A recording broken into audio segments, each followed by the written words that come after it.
Hello dear students, welcome to the word Chemistan. I hope आप solid state chapter के सारे video lectures को attend कर रहे होंगे। लास्ट वीडियो लेक्चर में हमने डेंसिटी ऑफ यूनिट सेल की बात करी थी। किसी भी क्रिस्टलाइन सब्सटेंस के यूनिट सेल की डेंसिटी क्या होगी या उस क्रिस्टलाइन सब्सटेंस की डेंसिटी क्या होगी। उसमें हमने बहुत सारे न्यूमेरिकल्स भी सॉल्व किए थे। तो चलिए हम अपने नेक्स्ट टॉपिक पे चलते हैं। नेक्स्ट टॉपिक हम जो स्टार्ट करने वाले हैं वो है वॉइड्स। वॉइड्स के बारे में मैंने प्रीवियस वीडियो लेक्चर्स में आपको थोड़ा बहुत बताया है कि जब भी सॉलिड मॉलिक्यूल्स या सॉलिड एटम्स अरेंज होते हैं तो उनमें क्या होता है, बीच में कुछ वैकेंट स्पेस प्रेजेंट होता है, जिसको हम क्या बोलते हैं, वॉइड्स बोलते हैं। ठीक है, क्योंकि मॉलिक्यूल्स की पैकिंग कितनी भी कॉम्पैक्ट हो जाए, उनके बीच में कुछ ना कुछ स्पेस क्या होगा, वो वैकेंट रहेगा ही रहेगा। क्योंकि मॉलिक्यूल्स का नॉर्मली हम शेप किस तरीके का, स्फीयर समझते हैं। ठीक है, तो देखिए वॉइड्स के बारे में हम अगर डेफिनेशन की बात करें तो सबसे पहले मैं बोलता हूं कि द वैकेंट स्पेस, एक प्रॉपर डेफिनेशन लिख देते हैं, the vacant space between the constituent particles between the constituent particles between the constituent particles in a closed packed structure, in a closed packed structure is called void। तो ये देखिए एक simple सी definition है void की, कि जो vacant space present है, clear, जो वैकेंट स्पेस प्रेजेंट है between the constituent particles, vacant space में जो खाली बची हुई जगह है, बिटवीन द कंस्टिट्यूएंट पार्टिकल्स, अब सॉलिड किसी से भी मिलकर बना हुआ हो, एटम्स, आयंस, मॉलिक्यूल्स, जब वो क्लोजली पैक्ड होंगे तो उनके बीच में कुछ ना कुछ स्पेस खाली रह जाएगा। वो खाली स्पेस ही क्या कहा जाता है, वॉइड कहा जाता है। ठीक है, तो नॉर्मली देखिए हमें इस चैप्टर में सबसे ज्यादा दो तरह के वॉइड्स को डिस्कस करना है, एक टेट्राहेड्रल वॉइड और दूसरा ऑक्टाहेड्रल वॉइड। तो देखिए क्या होता है tetrahedral and octahedral void, and उसका जनरेशन किस कंडीशन में होता है। ठीक है, तो वॉइड्स को देखिए हम दो कैटेगरी में यहाँ पे मेजरली डिवाइड करने वाले हैं। कुछ हमें टेट्राहेड्रल वॉइड्स देखने को मिलेंगे, टेट्राहेड्रल वॉइड्स। वैसे तो वॉइड्स बहुत सारे तरह के होते हैं, 2D 3D में बहुत सारे डिफरेंट टाइप के वॉइड्स बनते हैं, बट मेजरली जो हमें स्टडी करना है वो दो टाइप को स्टडी करना है। एक टेट्राहेड्रल वॉइड जिसको शॉर्ट में हम टीवी लिखते हैं, T.V. और एक दूसरा है ऑक्टाहेड्रल वॉइड, ऑक्टाहेड्रल वॉइड्स जिनको हम शॉर्ट में ओवीज लिखते हैं, ओवी। ओके, तो देखिए सबसे पहले हम बात करते हैं टेट्राहेड्रल वॉइड का फॉर्मेशन कैसे होता है। देखिए मैंने एटम्स को यहां पे प्लेस कर रखा है, कुछ 3 एटम्स को एक लेयर में मैंने कुछ इस तरीके से लगा रखा है। ये मैंने 3 एटम्स को एक दूसरे के कांटेक्ट में रखा हुआ है। ठीक है, इसके ऊपर देखिए मैंने एक ब्लू एटम, ये 3 रेड एटम्स थे, 3 रेड एटम्स मैंने बॉटम में प्लेस कर रखा था। इसके ऊपर मैं लाके ब्लू एटम को यहां पे रखूंगा। ठीक है, इनके बीच वाले स्पेस के ऊपर, यहां पे ये वाली पोजीशन पे। तो ये ब्लू एटम क्या करेगा, इन 3 एटम्स को ऊपर से कवर करेगा। तो यहां पे देखिए ये जो वॉइड का फॉर्मेशन होगा, ये बीच में जो स्पेस बनेगा, ये 3 रेड बॉल्स नीचे, एक ब्लू बॉल ऊपर। ठीक है, ये ब्लू बॉल रेड बॉल, ये क्या एटम्स, मॉलिक्यूल्स, आयंस हैं। तो ध्यान दीजिए ये 3 रेड बॉल्स के ऊपर मैंने जब ये ब्लू बॉल को प्लेस किया तो बीच में यहां पे जो स्पेस बनेगा यही है हमारा टेट्राहेड्रल वॉइड, टीवी। ठीक है, इसको देखिए कुछ इस तरीके से हम और अच्छा विजुलाइज कर सकते हैं। ठीक है, ये 3 रेड बॉल्स को मैंने सेपरेट किया, ये 3 रेड बॉल्स को मैंने पहले जो बॉटम पे 3 रेड बॉल्स रखे थे उनको सेपरेट किया। आपको मैं टेट्राहेड्रल शेप दिखाना चाहता हूं। तो देखिए 3 रेड बॉल्स को मैंने सेपरेट किया, एक रेड बॉल ये बना लिया, एक रेड बॉल ये बना लिया, एक रेड बॉल ये बना लिया। ठीक है, ये 3 रेड बॉल्स को मैंने थोड़ा सेपरेट कर दिया, तो इस तरीके से हो जाएगा। अब ये ब्लू बॉल को मैंने ऊपर उठा लिया, तो ऊपर उठा लिया तो देखिए ये ब्लू बॉल मैंने ऊपर उठा के यहां पे बना दिया, ये ब्लू बॉल मैंने यहां पे बना दिया। अब देखिए ज्वाइन करिए, अगर ये तीनों ज्वाइन होते, ठीक है, ये तीनों आपस में मिलते तो देखिए ये कैसा एक ट्रायंगुलर बेस का फॉर्मेशन करते इस तरीके से, ये एक ट्रायंगुलर बेस बनता। सबके सेंटर्स को ज्वाइन कर लीजिए और ऊपर वाले से सबके सेंटर को मिलाइए, सबसे टच कर रहा है वो, ठीक है। तो ऊपर से जब सबको मिलाएंगे तो ये देखिए क्या एक टेट्राहेड्रल शेप का जनरेशन यहां से हो रहा है। ओके, तो ये देखिए यहाँ पे एक टेट्राहेड्रल शेप इजिली यहाँ पे आपको अपीयर हो रहा है, ठीक है। और अदरवाइज आप देखिए इस मॉडल से भी समझ सकते हैं। इस मॉडल में देखिए टेट्राहेड्रल शेप का मॉडल है, इसमें भी देखिए मैंने क्या कर रखा है, ये 3 ब्लू बॉल्स ले रखे हैं यहाँ पे, यहाँ ब्लू एंड ग्रीन से रिप्रेजेंटेशन कर रखा है मैंने। ओके, तो देखिए 3 ब्लू बॉल्स लिए हुए हैं यहाँ पे, जो कि नीचे एक प्लेन में प्रेजेंट है, ठीक है। 3 ब्लू बॉल्स जैसे नीचे एक प्लेन में प्रेजेंट है, और एक ग्रीन बॉल क्या है उसके ऊपर प्रेजेंट है ये, ठीक है, एक ग्रीन बॉल ऊपर प्रेजेंट। अब सोचिए मैं इसको यहाँ पे पास में लेके आऊं तीनों को, तो वो तीनों एक प्लेन में हो जाएंगे, और ग्रीन बॉल को उठा के उसके ऊपर रख दूं, ठीक है, तो कुछ इस तरह का बन जाएगा। और फिर सबको मैं देखिए सेपरेट करूंगा तो बीच में देखिए शेप कैसा दिख रहा है आपको, ये टेट्राहेड्रल शेप दिख रहा है। आई होप आपको क्लियर हो गया होगा कि टेट्राहेड्रल वॉइड का जनरेशन किस तरीके से होता है। क्लियर है? ये 3 बॉल्स एक प्लेन में यहां पे रखे हुए थे, उसके ऊपर से एक बॉल मैंने प्लेस किया था। अब इनको सेपरेट करके अगर देखता हूं तो ये बीच में टेट्राहेड्रल शेप का स्ट्रक्चर जनरेट होता है। क्लियर? चलिए नेक्स्ट देखते हैं ऑक्टाहेड्रल शेप का जनरेशन कैसे होता है। ऑक्टाहेड्रल वॉइड का जनरेशन कैसे होता है? ऑक्टाहेड्रल वॉइड में देखिए हमने 3 रेड बॉल्स को फिर से नीचे प्लेस कर रखा है, जैसे लाइक वहां पे प्लेस किया हुआ था। सिमिलरली 3 रेड बॉल्स को हमने इस तरीके से प्लेस कर रखा है बॉटम में, ठीक है। इसके ऊपर देखिए 3 ब्लू बॉल्स मुझे रखने हैं, बट मैं देखिए अब 3 ब्लू बॉल्स को कैसे प्लेस कर रहा हूं, इन 3 रेड बॉल्स के जस्ट अपोजिट इसके ऊपर रखना है, इसके ऊपर रखना है। 3 रेड बॉल्स कुछ इस तरह का ट्राइंगल बना रहे हैं, कुछ इस तरह का ट्राइंगल, इसका अपोजिट ट्राइंगल कुछ ऐसा होगा, ठीक है, इस तरीके का। तो उस तरीके में मैं क्या करूंगा, ब्लू बॉल्स को इनके ऊपर प्लेस करूंगा। मतलब मुझे कुछ इस तरीके से रखना है ब्लू बॉल्स को। तो देखिए यहां पे ये ब्लू बॉल रख दिया एक, ठीक है, उसके साइड में एक ये ब्लू बॉल रख दिया, एक और नीचे देखिए इस तरीके से एक ब्लू बॉल को रख दिया। ध्यान दे रहे हैं? इन ब्लू बॉल्स का देखिए अगर आप ट्राइंगल बनाइए तो उस ट्राइंगल का जस्ट क्या आएगा, अपोजिट आएगा। ये ट्राइंगल कुछ ऐसा बनेगा। ऊपर वाला ट्राइंगल रेड बॉल वाला ट्राइंगल कैसा बना था, रेड बॉल वाला ट्राइंगल कुछ ऐसा बन रहा था, सबके सेंटर्स को ज्वाइन करते, जबकि ब्लू बॉल वाले ट्राइंगल कैसे बन रहे हैं, कुछ ऐसे बन रहे हैं। बात समझ रहे हैं? तो अब यहां पे देखिए जो यहां पे शेप जनरेट होता है, ये बीच में जो शेप जनरेट होता है ये क्या होता है, octahedral void. Octahedral void total कितने एटम्स से बनेगा, 6 एटम्स। टेट्राहेड्रल वॉइड कितने एटम्स से बनेगा, वो टोटल 4 एटम से बनेगा। बात समझ रहे हैं? चलिए उसको भी मैं आपको विजुलाइज कराता हूं कि ऑक्टाहेड्रल वॉइड वहां पे कैसे जनरेट हो रहा है। देखिए ऑक्टाहेड्रल वॉइड हम सब ने बॉन्डिंग चैप्टर में बनाया हुआ है। तो ऑक्टाहेड्रल देखिए बनाने के लिए हम क्या करते थे, मैं आपको पहले नॉर्मल ऑक्टाहेड्रल बना के दिखा देता हूं। हम नॉर्मल ऑक्टाहेड्रल कैसे बनाते थे, कुछ इस तरीके से बनाते थे। 4 एटम्स एक प्लेन में होते थे, ठीक है, 4 एटम्स कुछ एक प्लेन में इस तरीके से होते थे, ठीक है, जिनको हम ऐसे डॉटेड ज्वाइन करते थे। एक एटम प्लेन के ऊपर होता था, एक एटम प्लेन के नीचे होता था, ठीक है। एक एटम यहाँ पे प्लेन के ऊपर प्रेजेंट होता था और दूसरा एटम यहाँ पे प्लेन के नीचे। ये टोटल 6 एटम से मिला के हम क्या बनाते थे, ऑक्टाहेड्रल वॉइड। ये तो सबने बनाया होगा, SF6 का स्ट्रक्चर है ना, अगर बॉन्डिंग में याद करें तो वहां पे कैसा होता था, इस तरह का ऑक्टाहेड्रल वॉइड होता था, ऑक्टाहेड्रल शेप होता था। अब ध्यान दीजिए ये शेप मैं कैसे गेन कर सकता हूं ऊपर वाले स्ट्रक्चर से, ठीक है।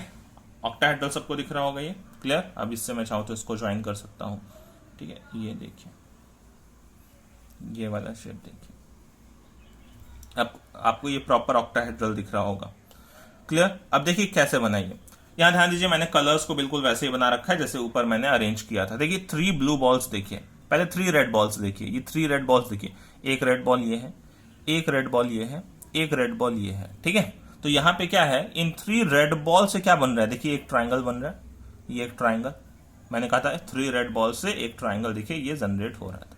फिर देखिए उसके ऊपर 3 ब्लू बॉल्स रखा मैंने, उसका ट्राइंगल जस्ट अपोजिट है। और ये देखिए ये 3 ब्लू बॉल्स देखिए, इनका ट्राइंगल देखिए, ये ट्राइंगल इस तरीके का है, ये ट्राइंगल ऊपर को जा रहा है ना। दोनों ट्राइंगल्स क्या है, अपोजिट। अब जो सोचिए दोनों ट्राइंगल को ऐसे कोलैप्स करते और मिला देते तो क्या ऐसा बनता, 3 रेड बॉल्स, उसके ऊपर ये 3 ब्लू बॉल्स। बात समझ रहे हैं, क्लियर है?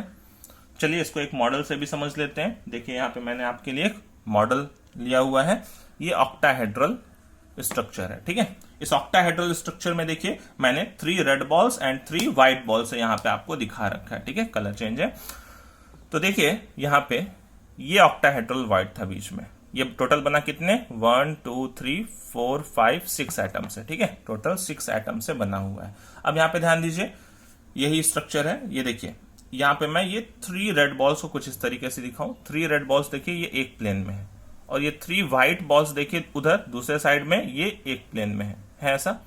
और देखिए इनका ट्राइंगल देखिए, इसका ट्राइंगल देखिए जस्ट ऐसा है, इस तरीके का ट्राइंगल है, और इसका ट्राइंगल देखिए उसका अपोजिट है, कुछ इस तरीके का ट्राइंगल है, दिख रहा है, ठीक है। तो वही मैं कह रहा हूं कि यहाँ पे देखिए ये मैंने देखिए 3 पहले नीचे रेड बॉल्स को प्लेस किया, वो किस तरह के ट्राइंगल में थे ऐसे, और उसके ऊपर मैंने ऐसे प्लेस कर दिया क्या 3 ये व्हाइट बॉल वाले ट्राइंगल को, ठीक है। इसका ट्राइंगल कैसा है, जस्ट उसका अपोजिट है।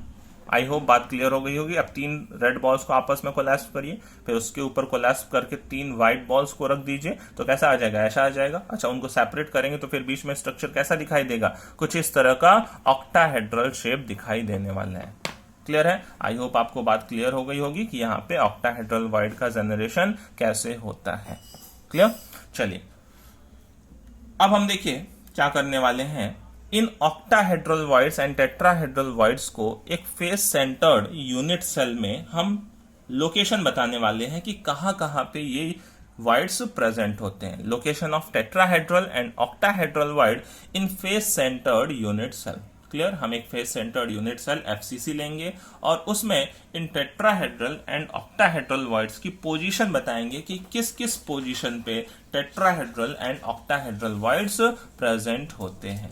ओके, चलिए स्टार्ट करते हैं हम location of tetrahedral voids in FCC से। एक न्यू विंडो ओपन करते हैं। Location of tetrahedral void in FCC, face centred cubical unit cell. एक हम एफसीसी लेंगे और उसमें टेट्राहेड्रल वॉइड की लोकेशन को बताएंगे। क्लियर? चलिए ध्यान दीजिए, बहुत ही इंटरेस्टिंग सा टॉपिक है ये। फिगर को थोड़ा आपको ध्यान देना होगा। देखिए मैं पहले आपके लिए एक एफसीसी बना रहा हूं यहां पे, ठीक है। थोड़ा स्ट्रक्चर मैं बड़ा बना रहा हूं ताकि इजिली विजुअलाइज होगा वो। ये एक एफसीसी का जनरेशन कर रहे हैं हम।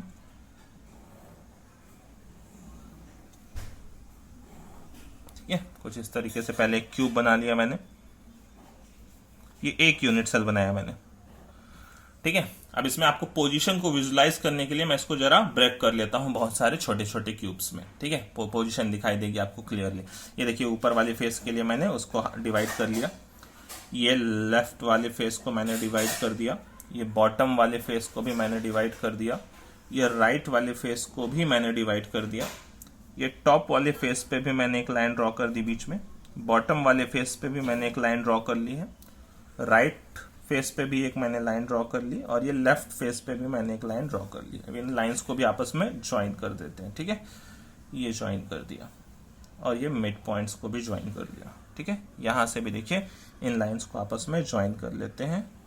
इस लाइन को ज्वाइन कर दिया, ठीक है, ये वाली लाइन को भी ज्वाइन कर दिया, और ये मिड पॉइंट को भी मैंने ज्वाइन कर दिया। क्लियर? आई होप आपको एक unit cell with faces clear होगा। एक पूरा यूनिट सेल है, ये देखिए उसका एक top face, bottom face, right face, left face, ये देखिए फ्रंट फेस, और ये वाला बैक फेस। क्लियर? चलिए अब अगर मैं बात करूं कि यहाँ पे कंस्टिट्यूएंट पार्टिकल्स कहां पे प्रेजेंट होते हैं एफसीसी पे, तो वो हमें पता है कॉर्नर्स पे प्रेजेंट होते हैं एज वेल एज फेस के सेंटर पे प्रेजेंट होते हैं। तो चलिए रख लेते हैं, ये कॉर्नर पे मैंने एटम प्लेस किया, इस कॉर्नर पे भी, ये सारे कॉर्नर्स पे, बॉटम के भी सारे कॉर्नर्स पे मैंने एटम्स को प्लेस किया। क्लियर? ये देखिए लेफ्ट फेस के सेंटर पे, ये राइट फेस का सेंटर है, ध्यान दीजिए अब अच्छे से विजुलाइज हो रहा होगा। ये टॉप फेस का सेंटर है, ये बॉटम फेस का सेंटर, ये देखिए फ्रंट फेस का सेंटर, और ये बैक फेस का सेंटर। क्लियर? ये एक एफसीसी स्ट्रक्चर आई होप आपको क्लियर होगा। अब ध्यान दीजिए अब मैं बात करूं इसमें कहां कहां पे और कितने टेट्राहेड्रल वॉइड्स प्रेजेंट हैं। देखिए एक छोटा सा क्यूब अगर आपको दिख रहा हो सामने, ये टोटल अब 8 क्यूब आपको दिख रहे होंगे, 4 ऊपर और 4 नीचे आपको क्यूब्स दिख रहे होंगे। अब देखिए फ्रंट वाले क्यूब में देखिए, नीचे जो 2 क्यूब आगे पीछे दिख रहे हैं उसमें फ्रंट वाले क्यूब को कंसीडर करिए। उसमें देखिए एटम्स कहां कहां पे रखे हुए हैं। ये कॉर्नर, फ्रंट वाले क्यूब की बात कर रहा हूं, ठीक है, फ्रंट वाले छोटे क्यूब की। ये कॉर्नर, ये कॉर्नर, ये कॉर्नर और देखिए ये कॉर्नर। अब सोचिए इनको ज्वाइन करूं मैं। देखिए इस कॉर्नर से मैं इस कॉर्नर को ज्वाइन कर दूं, इस कॉर्नर से देखिए मैं इस कॉर्नर को ज्वाइन कर दूं, इस कॉर्नर से मैं इस कॉर्नर को ज्वाइन कर लूं, तो देखिए क्या एक टेट्राहेड्रल वॉइड का जनरेशन होने वाला है। बिल्कुल। देखिए ये उसका ऊपर वाला एटम हो गया, ये देखिए मिला दिया मैंने। ये देखिए ये वाला साइड, और ये देखिए ये सीधा साइड जाएगा यहाँ पे। दिख रहा है एक टेट्राहेड्रल वॉइड। आई होप आपको क्लियर हो रहा होगा, है ना। ये देखिए टेट्राहेड्रल वॉइड, यहाँ पे एक टेट्राहेड्रल शेप आपको देखने को मिल रहा है।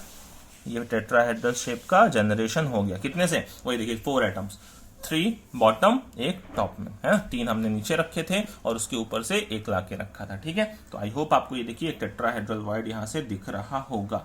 क्लियर। ये देखिए कुछ इस तरीके से, है ना। ये वाला आइटम ये है, क्लियर।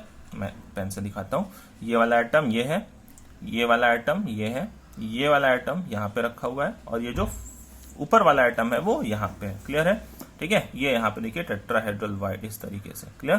तो ये सारे आइटम्स प्लेस्ड हैं, 1 2 3 और ये चौथा, ठीक है, 1 2 3 और ये चौथा आइटम है। क्लियर है। तो चलिए देखिए अब इस तरह से कितने वॉइड्स और होंगे। अब सोचिए हर छोटे क्यूब में किस तरह का वॉइड प्रेजेंट है कि नहीं है। देखिए ऊपर वाले क्यूब में भी देख लीजिए, ऊपर वाले क्यूब में देखिए ये कॉर्नर, ये कॉर्नर, ये कॉर्नर और ये देखिए ये कॉर्नर। इसको मैं मिला दूं तो क्या हो जाएगा, यहां से भी देखिए एक टेट्राहेड्रल वॉइड का जनरेशन हो जाएगा। इसके पीछे वाले में भी सोचिए तो देखिए उस वाले एटम से उस वाले एटम के साथ ये सब होंगे। देखिए एक ये वाला हो जाएगा, एक ये वाला हो जाएगा, एक ये वाला हो जाएगा, वो तो दोनों में कॉमन है ना। ये दोनों तो दोनों में कॉमन है, तो 1 2 3 ये 4, ये पीछे वाले में भी एक ऐसा बन जाएगा। क्लियर है। तो आगे पीछे करके ऐसे टोटल कितने हमारे पास टेट्राहेड्रल वॉइड्स जनरेट हो जाएंगे, तो ऐसे टोटल 8 जनरेट हो जाएंगे, है ना, जो कि इस यूनिट सेल के पूरे पूरे अंदर पड़ रहे होंगे। ठीक है। हर छोटे यूनिट इस क्यूब के अंदर, हर छोटे क्यूब के अंदर क्या हो रहा होगा, एक टेट्राहेड्रल वॉइड प्रेजेंट होगा। क्लियर है। एक यहाँ पे प्रेजेंट है, एक इसके बैक वाले में प्रेजेंट है, एक ऊपर प्रेजेंट है, फिर एक उसके बैक में प्रेजेंट है, एक यहाँ पे आगे प्रेजेंट है, फिर एक उसके बैक में प्रेजेंट है, फिर यहाँ पे एक आगे प्रेजेंट है, फिर एक उसके बैक में प्रेजेंट है। इस तरीके से बहुत सारे यहाँ पे टेट्राहेड्रल वॉइड्स, टोटल कितने 8। मैं एक बार ऐसे बना दूं तो एक सपोज करिए यहाँ प्रेजेंट होगा, तो एक इसके जस्ट पीछे वाले क्यूब में प्रेजेंट होगा। ठीक है। फिर ऐसे यहाँ पे एक आगे वाले क्यूब में प्रेजेंट होगा, फिर एक देखिए जस्ट इसके पीछे वाले क्यूब में प्रेजेंट होगा। क्लियर है। फिर ऐसे यहाँ पे एक आगे वाले क्यूब में प्रेजेंट होगा, फिर इसके जस्ट पीछे वाले क्यूब में प्रेजेंट होगा। फिर ऐसे ही ऊपर वाले में भी देखो तो एक आगे वाले क्यूब में प्रेजेंट होगा, फिर ऐसे ही एक इसके जस्ट पीछे वाले क्यूब में प्रेजेंट होगा। क्लियर है, बात समझ गए। तो अब देखिए मैं बात करूं तो सबसे पहले number of tetrahedral voids in FCC वो कितने देखने को मिल रहे हैं हमें, total 8 number of tetrahedral voids देखने को मिल रहे हैं। क्लियर। अब देखिए number of atom per unit cell कितना होता था इन एफसीसी। ठीक है। नंबर ऑफ एटम्स, यहीं से एक छोटा सा फॉर्मूला जनरेट कर लेते हैं। Number of atoms per unit cell कितना होता था एफसीसी के अंदर। अगर मैं बात करूं number of atoms per unit cell तो देखिए 4 होते थे।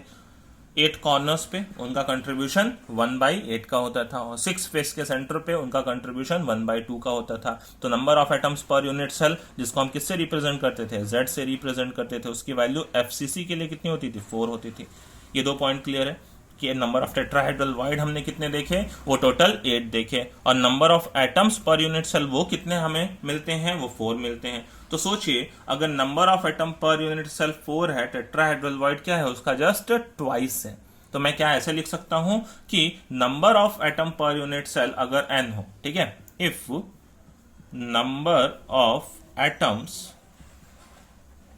पर unit cell is equal to n, then tetrahedral voids is equal to 2n, ऐसा बोल सकता हूं। क्लियर, क्योंकि नंबर ऑफ एटम अगर 4 थे तो टेट्राहेड्रल वॉइड कितने थे, 8 थे। क्लियर, आई होप बात समझ में आ गई होगी आपको। तो ये ध्यान रखिएगा, tetrahedral voids just number of atom per unit cell के डबल होते हैं, जेड इफेक्टिव के डबल होते हैं। क्लियर, चलिए नेक्स्ट पॉइंट की हम बात कर लेते हैं।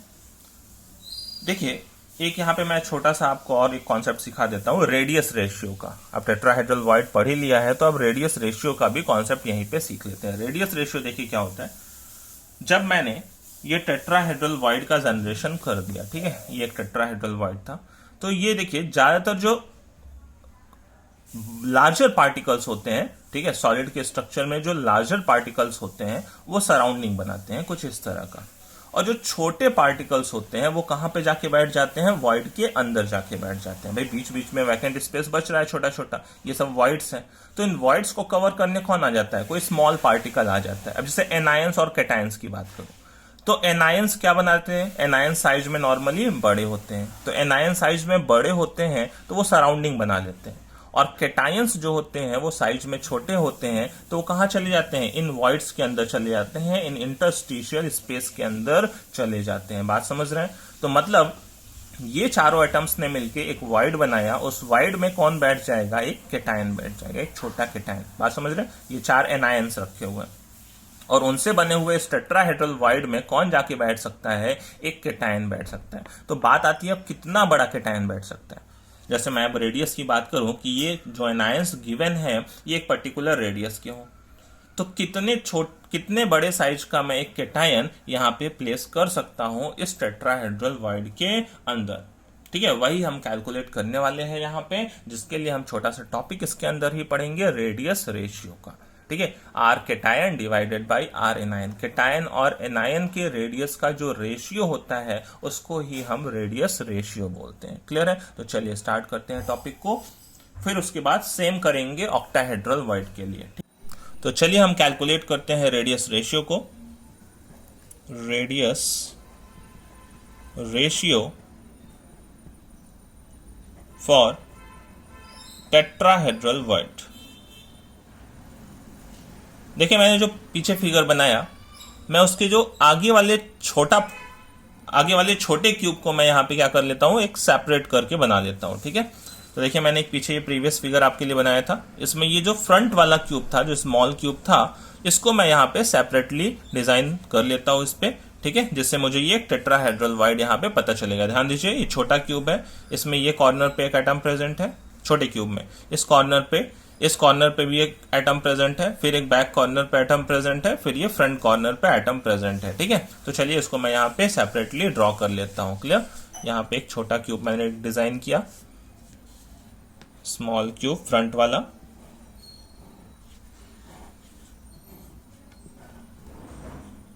ठीक है, कुछ इस तरीके से।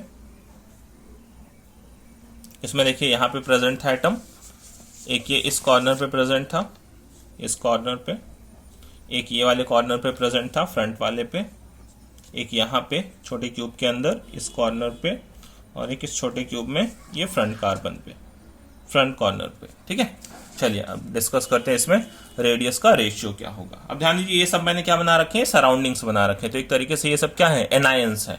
अब इनके वॉइड में कौन आके बैठेगा, कैटायन बैठेगा। ठीक है, चलिए अब सपोज करिए यहाँ पे आके इनके टेट्राहेड्रल वॉइड के बीच में, ये टेट्राहेड्रल वॉइड के बीच में आके यहाँ पे कैटायन बैठ गया, एक छोटा कैटायन।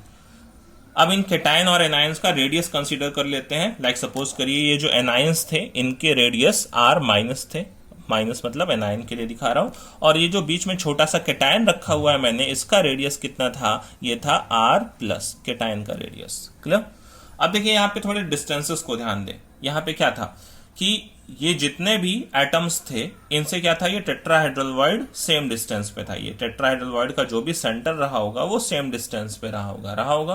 तो देखिए यहाँ से ये भी है, ये वाला एटम से ये डिस्टेंस, इससे ये डिस्टेंस, इससे ये डिस्टेंस, इससे ये डिस्टेंस क्या रही होगी, सेम रही होगी।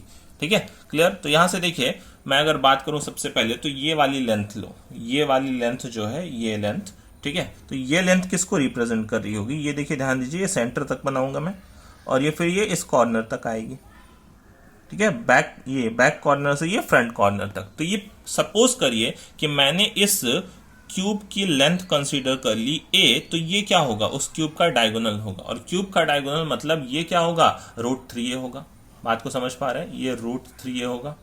और इसका आधा पार्ट, क्योंकि ये सेंटर टू, ये बिल्कुल सेंटर पे होगा, और ये सेंटर से इस कॉर्नर तक की डिस्टेंस फिर कितनी हो जाएगी, √3a डिवाइड बाई 2, क्योंकि ये पूरा √3a हुआ।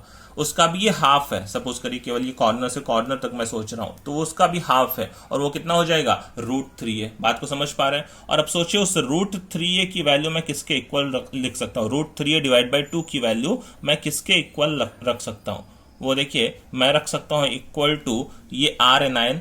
इस डिस्टेंस में कितने आर पढ़ रहे होंगे, एक तो इस एनायन का आर पढ़ रहा होगा, ठीक है, ये एनायन का आर है, इसका रेडियस, और फिर ये केटायन का रेडियस, ठीक है। तो आर एनायन और प्लस क्या पढ़ रहा होगा, आर केटायन। तो यहां पे क्या लिख सकता हूं मैं, r cation plus r anion के इक्वल होगा। बात समझ गए। ये √3a बाई 2 वाली जो डिस्टेंस है उसमें एक आर एनायन पढ़ रहा होगा और एक आर केटायन पढ़ रहा होगा। क्लियर। अब देखिए एक और मैं डिस्टेंस लेता हूं, ये वाली डिस्टेंस को कंसीडर करिए। ये भी यहाँ पे ये एटम्स तो क्या है, कांटेक्ट में है। क्लियर है, ये एनायंस कांटेक्ट में है, ठीक है। तो यहाँ पे देखिए क्या हो जाएगा, यहाँ पे ये वाली जो डिस्टेंस है, ये डिस्टेंस कितनी हो जाएगी, अगर ये देखिए एज लेंथ a थी, एज लेंथ ये a थी, तो ये देखिए एक स्क्वायर है, और स्क्वायर का ये डायगोनल है, तो स्क्वायर का डायगोनल कितना होता है, √2a। बात समझ पा रहे हैं। ये वाली जो डिस्टेंस है ये कितनी होगी, √2a होगी। तो √2a की वैल्यू किसके इक्वल होगी, देखिए यहाँ पे तो केवल दोनों एनायंस ही प्रेजेंट है, r anion plus r anion, ये दोनों कॉन्टेक्ट में होंगे, ठीक है। तो वो किसके इक्वल होगा, 2r एनायन के इक्वल होगा। अब ध्यान दीजिए, इसको मैं मान लेता हूं इक्वेशन 1, इसको मैं मान लेता हूं इक्वेशन 2, और इक्वेशन 1 में 2 से डिवाइड कर देता हूं, ठीक है। तो यहां पे देखिए क्या हो जाएगा, 1 डिवाइड बाई अगर मैं 2 कर दूं, तो ध्यान दीजिए यहां से a तो कैंसिल हो जाएगा, तो बचेगा क्या यहाँ पे, √3। ये 2 को उस साइड भेज देता हूं मैं, ठीक है, ये 2 को उस साइड मल्टीप्लाई, ये पूरा ब्रैकेट लगा के 2 को उस साइड भेज देता हूं। तो √3 बाई √2 इज इक्वल टू, 2 को मैंने उस साइड किया तो 2 का मल्टीप्लाई कर दिया, 2r cation plus 2r anion divided by, नीचे डिनोमिनेटर में क्या बचेगा, 2r एनायन हो जाएगा ऐसा। ये 2 का पहले मल्टीप्लाई करके फिर डिवाइड कर दिया। क्लियर। अब देखिए यहाँ पे इसको अलग कर लीजिए, डिवाइड कर लीजिए। √3 बाई √2 की वैल्यू देखिए जो आती है 1.225, और यहाँ पे देखिए ये डिवाइड करेंगे तो 2 से 2 तो कैंसिल हो जाएंगे सारे। यहां देखिए R cation by are anion बचेगा, R cation by are anion, plus देखिए आर एनायन में तो कैंसिल हो जाएगा, तो यहाँ पे क्या आ जाएगा, 1 आ जाएगा। इससे मैंने दोनों में डिवाइड कर दिया, ये आ जाएगा, ठीक है। अब यहाँ देखिए 1 को उस साइड ट्रांसफर कर दिया, 1 को अगर मैंने उस साइड ट्रांसफर कर दिया तो देखिए क्या हो जाएगा, r cation divided by are anion is equal to 1.225 minus 1, तो वैल्यू आ जाएगी 0.225। बात को समझ गए। यही हम बोलते हैं यहाँ पे टेट्राहेड्रल वॉइड के लिए रेडियस रेशियो।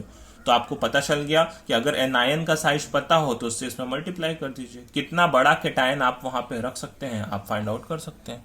बात समझ गए। इसको ही हम बोलते हैं क्या, देखिए एक तरीके से ऐसे भी बोल सकते हैं, इसी को हम रेडियस रेशियो बोलते हैं। एक तो RR ये रेडियस रेशियो है, या इसी को देखिए हम ऐसे भी बोल सकते हैं, ये एनायन क्या बना रहे थे, एनायन ये सारे स्फीयर्स थे, और केटायन क्या था, उनके बीच का वॉइड था, ठीक है। तो मैं इसको ऐसे भी लिख सकता हूं कि आर वाइड, केटायन तो वाइड में ही बैठा था ना, r void divided by, anion ने सराउंडिंग बनाया था तो वो सारे स्फीयर्स थे, आर स्फीयर।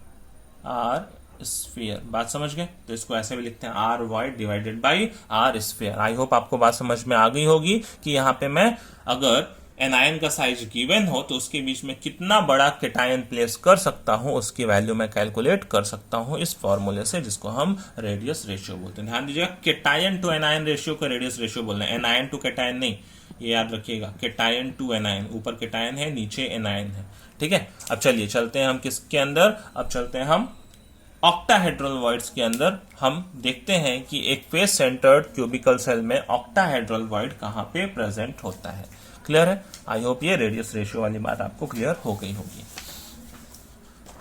चलिए नेक्स्ट देखते हैं हम location of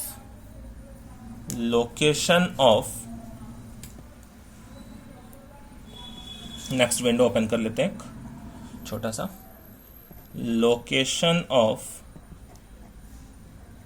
octahedral voids in FCC. अब एक एफसीसी के अंदर ऑक्टाहेड्रल वॉइड्स कहाँ कहाँ पे प्रेजेंट होते हैं, हमें वो देखना है। तो देखिए वापस से मैंने आपके लिए एक यूनिट सेल यहाँ पे बना लेता हूँ, जैसा कि लास्ट टेट्राहेड्रल वॉइड में हमने किया था। यहाँ पे देखिए थोड़ा फिगर और इंटरेस्टिंग होने वाला है। फिगर को मैं बड़ा ही बनाता हूँ, विजुअलाइजेशन अच्छा होगा। ठीक है, ये इस तरीके से, और फिर से मैं इसको पार्टीशन कर लेता हूँ आपको, ताकि विजुअलाइज हो अच्छे से। ठीक है, इसका पार्टीशन मैं कर लेता हूँ। ये देखिए ऊपर वाले टॉप फेस का पार्टीशन कर लिया, ये लेफ्ट फेस का, ये बॉटम फेस का, ये राइट फेस का। ठीक है, ये मैंने यहाँ पे कुछ लाइंस ड्रॉ कर लिया और लेफ्ट राइट फेसेस पे इस तरीके से डिवाइड करते हुए, और ये टॉप एंड बॉटम फेस पे भी मैंने लाइंस ड्रॉ कर ली। ठीक है, ये इस तरीके से मैंने ड्रॉ कर दिया। अब ये एक यूनिट सेल आपको दिख रहा है एफसीसी। ठीक है, फिर से मैं एटम्स को प्लेस कर लेता हूं। एफसीसी में एटम्स कहां पे होते हैं? कॉर्नर्स पे होते हैं। ये कॉर्नर इस पे हुआ, ये 4 टॉप कॉर्नर्स, 4 बॉटम कॉर्नर्स। ठीक, ओके। फिर देखिए ये फेस का सेंटर, लेफ्ट फेस का सेंटर, राइट फेस का सेंटर, फ्रंट फेस का सेंटर, बैक फेस का सेंटर, टॉप फेस का सेंटर, बॉटम फेस का सेंटर। क्लियर, ये तैयार हो गया अपना एक एफसीसी, जो कि आपको क्लियरली विजिबल होगा।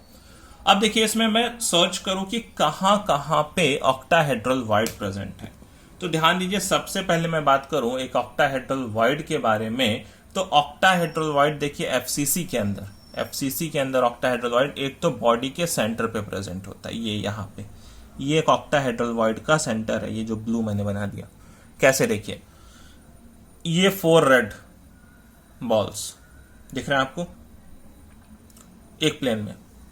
उसके बाद देखिए एक ये ऊपर से रखा हुआ है और एक ये बॉटम से रखा हुआ है, बिल्कुल दिख रहा है इस ऑक्टाहेड्रल वॉइड की जैसा।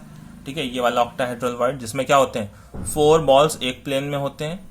ठीक है, एक ऊपर से बॉल आता है और एक नीचे से बॉल आता है। ठीक है, तो कुछ इस तरीके का जनरेशन है। यहाँ पे भी 4 बॉल्स यहाँ पे एक प्लेन में है, एक बॉल ऊपर से, एक बॉल नीचे से। तो जो बीच वाला यहाँ पे स्पेस बचेगा वो क्या होगा, ये वॉइड होगा यहाँ पे। क्लियर है?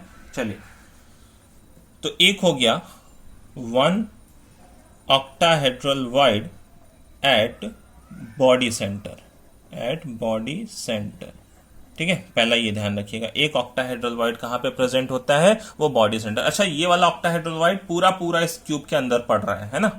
ये वाला जो ऑक्टाहेड्रल वॉइड है वो पूरा इसके अंदर पड़ रहा है। तो मैं यहीं पे कंट्रीब्यूशन भी लिख देता हूं। इस ऑक्टाहेड्रल वॉइड का जो कंट्रीब्यूशन है, कंट्रीब्यूशन इस यूनिट सेल के अंदर वो कितने का है, इक्वल टू 1 का है, इस ऑक्टाहेड्रल वॉइड का, जो कि बॉडी सेंटर में प्रेजेंट था। अब ध्यान दीजिए दूसरा कहां पे ऑक्टाहेड्रल वॉइड्स प्रेजेंट होते हैं।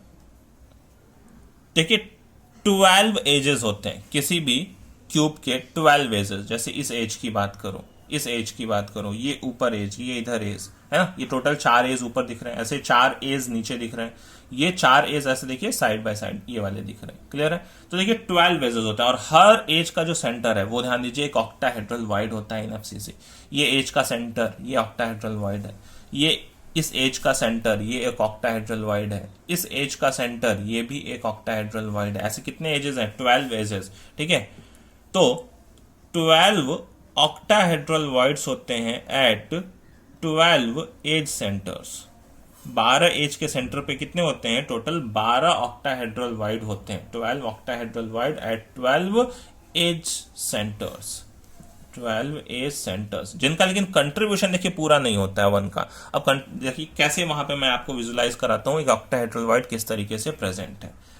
सेंटर वाला तो आपको दिख गया था। ठीक है, ये साइड वाला देखिए, अगर मैंने इस एज के सेंटर को कंसीडर किया, ये एक एज था और इसका ये सेंटर था, यहां पे सपोज करिए मैंने ये ब्लू रख दिया। अब ये सोचिए कैसे ऑक्टाहेड्रल वॉइड का सेंटर होगा। अब ध्यान दीजिए, जैसा ये यूनिट सेल था ऐसा इस साइड में भी यूनिट सेल होगा, ऐसा ऊपर होगा, ऐसा नीचे, ऐसा तो चलता जा रहा है ये क्रिस्टल लैटिस। तो देखिए जैसा रेड बॉल इधर पे प्रेजेंट होगा, ये सिमिलरली सिमेट्रिकली एक रेड बॉल इस साइड पे भी प्रेजेंट होगा, दूसरे यूनिट सेल का होगा। ध्यान दीजिए ये यहां पे कुछ ऐसा। फिर देखिए जैसा ये रेड बॉल यहां पे प्रेजेंट होगा, वैसा ही रेड बॉल आगे की यूनिट सेल में कुछ आगे प्रेजेंट होगा, कुछ इस तरीके से यहां पे। ठीक है, आगे की यूनिट सेल में बात हो रही है, जैसा ये पीछे की यूनिट सेल में है वैसा आगे की यूनिट सेल में भी होगा।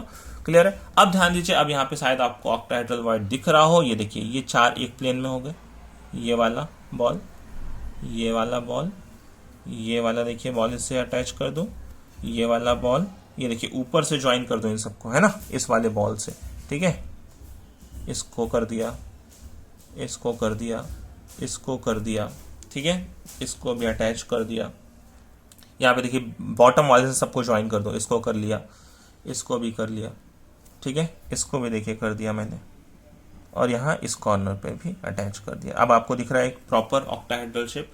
ये एक ऑक्टाहेड्रल है जिसके सेंटर में कौन है, ये ब्लू प्रेजेंट है। ठीक है, तो इस तरीके से देखिए जितने भी एजेस होते हैं, जितने भी एज के सेंटर हैं, वो सबके सब क्या बनाते हैं, ऑक्टाहेड्रल। जैसे अब मैं इसकी बात करूं तो इसकी बात करूंगा तो क्या होगा, यहाँ पे देखिए ये है इसका एज का सेंटर। अब वो कैसे है देखिए, ध्यान दीजिए, ये जैसा रेड इधर प्रेजेंट होगा वैसा ही रेड देखिए इधर प्रेजेंट होगा सिमिलरली सिमेट्रिकल डिस्टेंस पे।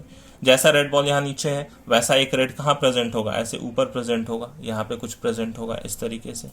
ठीक है, अब फिर से देखिए ज्वाइन कर दीजिए, ये 4 एक प्लेन में है ना, ये 4 एक प्लेन में हो जाएंगे, 1 2 3 4, और एक ऊपर से आ गया और एक नीचे से आ गया। ठीक है, हो जाएगा ऑक्टाहेड्रल। ये 4 एक प्लेन में, एक ऊपर से और एक नीचे से। फिर से मैं ज्वाइन कर दूंगा तो क्या बन जाएगा, एक ऑक्टाहेड्रल वॉइड जनरेट हो जाएगा। क्लियर है, बात समझ पा रहे हैं। तो यही है हमारे पास। देखिए अब इनका कंट्रीब्यूशन कितने का है। अब देखिए किसी भी एज पे ऑक्टाहेड्रल वॉइड रखा है तो एज के सेंटर पे रखा है, तो एज का सेंटर कितने पे कट होता है, 90 पे, है ना। एक ये एज जा रहा है, ये एक फेस जा रहा है, ये एक फेस जा रहा है, तो उसने मिलकर ये एज बनाया, और एज पे कितना एंगल होता है, 90 का। जबकि ये टोटल एंगल कितना होगा, ये टोटल एंगल मैं इसके सराउंडिंग में गिनूं तो ये टोटल एंगल 360 होगा। ठीक है, तो 360 का कितना पार्ट वो यूनिट सेल ले रहा होगा, केवल 90 पार्ट, है ना, 90 डिग्री का पार्ट। तो 360 का 90 डिग्री पार्ट मतलब इस ऑक्टाहेड्रल वॉइड का कितना पोर्शन उस यूनिट सेल के अंदर, बाकी तो पोर्शन बाहर जा रहा है, कितना पोर्शन अंदर आ रहा है, तो वो 1/4 आ रहा है। बात समझ रहे हैं। तो ऐसे देखिए 12 ऑक्टाहेड्रल वॉइड्स बन रहे हैं हर एज के सेंटर पे। तो जो कंट्रीब्यूशन होगा यहाँ पे, जो कंट्रीब्यूशन होता है, ठीक है, वो कितने का होता है, इन ऑक्टाहेड्रल वॉइड्स का 1/4 का होता है। तो टोटल देखिए अब कितने ऑक्टाहेड्रल वॉइड हो गए। अब टोटल देख लीजिए कितने ऑक्टाहेड्रल वॉइड हो गए। टोटल ऑक्टाहेड्रल वॉइड्स, एक तो जो बॉडी सेंटर पे था, उसका कंट्रीब्यूशन 1 का था, प्लस 12 जो एज के सेंटर पे थे उनका कंट्रीब्यूशन 1/4 का था। तो टोटल देखिए कितने हो गए, 1 + 3 मतलब टोटल 4 ऑक्टाहेड्रल वॉइड्स होंगे जो कि यूनिट सेल के बिल्कुल अंदर पड़ रहे होंगे। टोटल 4, बात को समझ पा रहे हैं। Total 4 octahedral voids per unit cell यहाँ पे जाएंगे। अब फिर से देखिए हम बात लिखते हैं एक फॉर्मूले की छोटे से। हमने कहा कि यहाँ पे नंबर ऑफ ऑक्टाहेड्रल वॉइड कितने मिले, number of octahedral voids is equal to 4 मिले, और यहाँ पे number of atom per unit cell फिर से FCC था तो कितने थे, 4 थे। Number of atoms per unit cell वो भी कितने थे, वो भी 4 ही थे। FCC में 4 होता है ना। तो अब देखिए अगर मैं कहूं कि if number of atom per unit cell n होंगे तो ऑक्टाहेड्रल वॉइड भी कितने होंगे, n ही होंगे, क्योंकि ये 4 है तो वो भी 4 है। ये कैसे लिख सकते हैं हम कि इफ, है ना, so if number of atoms per unit cell, ऐसा एक जनरलाइजेशन कर सकते हैं, is equal to n, then, ठीक है, then octahedral void is also equal to n। बात समझ गए। जबकि टेट्राहेड्रल वॉइड कितने थे, वो 2n थे, है ना। तो ये बात ध्यान रखिएगा। अगर number of atom per unit cell n होते हैं, अगर number of atom per unit cell n होते हैं तो टेट्राहेड्रल वॉइड कितने होते हैं, 2n होते हैं। जबकि ऑक्टाहेड्रल वॉइड्स कितने होते हैं, वो n होते हैं। ठीक है, ये बात आप दिमाग में रखिएगा। Number of atom per unit cell कोई भी स्ट्रक्चर से हमें पता चल जाएगा।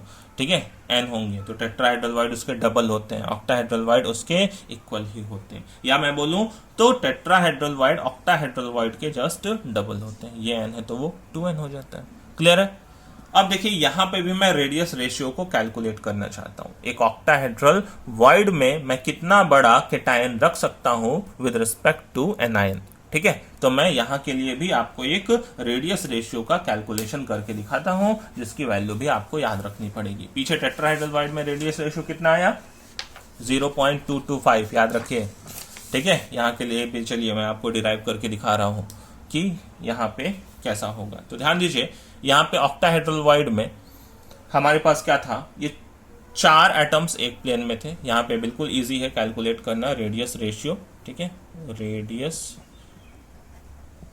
रेशियो फॉर ऑक्टाहेड्रल वॉइड, ठीक है। तो यहां पे देखिए 4 एटम्स एक प्लेन में थे, ये 4 एटम्स एक प्लेन में थे। यहां पे एक एटम ये ऊपर से और ये एक एटम नीचे से, इस तरीके से था। ये ऑक्टाहेड्रल वॉइड यहां पे जनरेट हो रहा था, ठीक है। ये जो ऑक्टाहेड्रल मैंने दिखाया पीछे,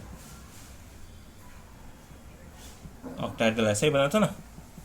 तो अब देखिए इनके यहाँ पे जो ऑक्टाहेड्रल वॉइड होगा, इसमें आके कौन बैठेगा, इसमें आके एक कैटायन बैठेगा, ठीक है। तो अब वापस से देखिए यहाँ पे मैं डिस्टेंसेस को देखता हूँ। डिस्टेंसेस को अगर मैं देखूँ तो ये इसका रेडियस मैंने आर कैटायन मान लिया हुआ है, ये एनायन का radius r minus r anion मान लिया है, ठीक है।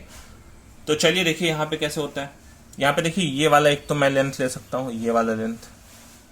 अब मान लीजिए ये पूरी लेंथ ए थी, ठीक है। इस लेंथ को मैंने कितना कंसिडर कर लिया है, ये वाली लेंथ ए थी, ठीक है। तो ये कितना हो जाएगा, ये एक स्क्वायर टाइप का है, √2a, और उस √2a की वैल्यू क्या हो जाएगी, ये देखिए are anion plus r cation plus r cation plus r anion, तो टोटल कितना हो गया, 2r cation plus r anion हो जाएगा ऐसा √2a की वैल्यू। तो मैं यहां से देखिए लिख सकता हूं पहला इक्वेशन, √2a की वैल्यू, ये पूरी लेंथ आर एनायन एक पढ़ रहा है, फिर एक आर एनायन पढ़ रहा है, और 2 टाइम आर कैटायन पढ़ रहा है, क्योंकि 2 बार यहाँ रेडियस पढ़ रहा है कैटायन का, ठीक है। तो 2 time of r cation plus r anion हो सकता है ऐसा। अब देखिए ये एक ही लेंथ किसके इक्वल है, एक और इक्वेशन, ये ए लेंथ, वो तो r anion plus r anion के इक्वल है कि नहीं है। ये सिचुएशन कैसी होगी, ये सिचुएशन ऐसी होगी ना अभी, ये सिचुएशन ऐसी होगी कि ये 4 बॉल्स ऐसे कांटेक्ट में रखे हुए हैं, 4 बॉल्स इस तरीके से कांटेक्ट में हैं, ठीक है। फिर उनके बीच में ये छोटा कौन है, ये कैटायन है, ठीक है। तो ये वाली मैं ये लेंथ से मैंने क्या किया, पहला इक्वेशन बनाया, और ये वाली लेंथ से मैं क्या बना सकता हूं, दूसरा इक्वेशन बना सकता हूं, ठीक है। ये तो √2a वाला लिया, और ये कितना, ये तो a है, तो a की वैल्यू किसके इक्वल होगी, r anion plus r anion के इक्वल होगी, ठीक है। तो ये जो a की वैल्यू होगी वो 2r एनायन के इक्वल होगी, क्लियर, 2r एनायन के इक्वल। तो अब देखिए यहाँ पे फिर से मैंने डिवाइड कर दिया, ठीक है। ये इक्वेशन 1 मान लो, ये इक्वेशन 2 मान लो, क्लियर। तो यहाँ पे देखिए क्या हो जाएगा, इक्वेशन 1 डिवाइडेड बाई 2 कर लिया मैंने।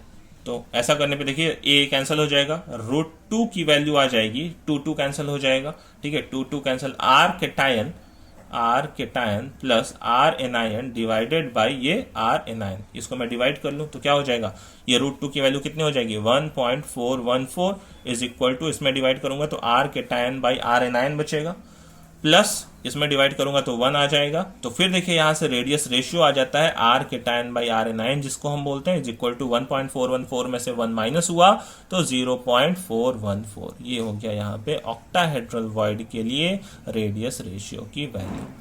बात को समझ गए, ऑक्टाहेड्रल वॉइड के लिए रेडियस रेशियो की वैल्यू, ओके। अब ध्यान दीजिए एक और चीज मैं यहीं पे बता देना चाहता हूं आपको, एक छोटा सा क्वेश्चन आता है, उसको भी मैं यहीं पे आपको बता देता हूं। ध्यान दीजिए कभी कभी पूछता है कि nearest distance between 2 tetrahedral voids between 2 octahedral voids and 1 tetrahedral and 1 octahedral void कितना होगा, क्लियर। तो ध्यान दीजिए यहां पे हमने क्या कहा था, इस छोटे क्यूब, अभी पीछे मैंने जब टेट्राहेड्रल वॉइड बताया था, तो इस छोटे क्यूब का जो सेंटर था वो टेट्राहेड्रल वॉइड था। यहां पे एक टेट्राहेड्रल वॉइड था, मैं इसी फिगर में बता रहा हूं आपको, यहां टेट्राहेड्रल वॉइड था, ठीक है, और इसके पीछे भी एक टेट्राहेड्रल वॉइड था। ऐसे हर छोटे क्यूब में क्या प्रेजेंट था, एक टेट्राहेड्रल वॉइड प्रेजेंट था। तो ध्यान, तो ऑक्टाहेड्रल वॉइड था, जबकि यहां पे ये टेट्राहेड्रल वॉइड है, तो ये डिस्टेंस कितनी होगी, ये डिस्टेंस कितनी होगी, ठीक है, ये हमें यहां पे देखना है, ठीक है। तो ये देखिए जो वैल्यू होगी यहाँ पे, ये वैल्यू कितनी होगी, एक टेट्राहेड्रल वॉइड से एक ऑक्टाहेड्रल वॉइड के बीच का डिस्टेंस कितना होगा, ये हमें पता करना होता है, ठीक है। इसके अलावा 2 टेट्राहेड्रल वॉइड के बीच में डिस्टेंस, जैसे ये एक पीछे भी टेट्राहेड्रल वॉइड था, तो इस टेट्राहेड्रल वॉइड से इस टेट्राहेड्रल वॉइड के बीच का डिस्टेंस कितना होता है वो भी हमें पता करना है, ठीक है। इसके अलावा 2 ऑक्टाहेड्रल वॉइड के बीच का डिस्टेंस, जैसे यहाँ पे ऑक्टाहेड्रल वॉइड प्रेजेंट है, तो ऐसे तो हर एज के सेंटर पे प्रेजेंट है, यहाँ पे भी प्रेजेंट है, तो इन 2 ऑक्टाहेड्रल वॉइड के बीच का डिस्टेंस कितना होता है, ये सब हमें कैलकुलेट करना है, ठीक है। तो वो करते हैं हम नेक्स्ट वीडियो लेक्चर में, मिलते हैं, तब तक के लिए पढ़ते रहिए, टेक केयर।